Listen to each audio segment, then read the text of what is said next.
राहुल की रुकनियत रद्द किए जाने के मुद्दे पर आज देश भर में कांग्रेस आंदोलन करेगी।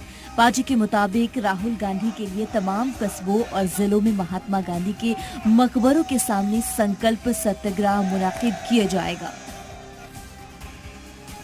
कांग्रेस सत्र मल्लिकार्जुन खड़गे, party general secretary Priyanka Gandhi Vadra और कांग्रेस के कई दीगर रहनुमा दिल्ली में राजघाट पर मुनाकिद संकल्प सत्याग्रह में शामिल होंगे।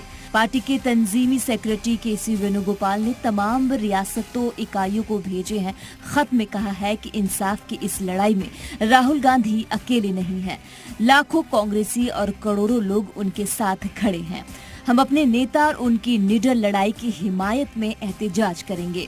50 साल के इतिहास में बड़े से बड़े ऑफेंडर को, बड़े से बड़े अपराधी को 2 साल की सजा नहीं दी गई है, पर राहुल गांधी को दी जा रही है। राहुल गांधी की रुकनियत रद्द होने के बाद कानूनी लड़ाई की भी तैयारी की जा रही है।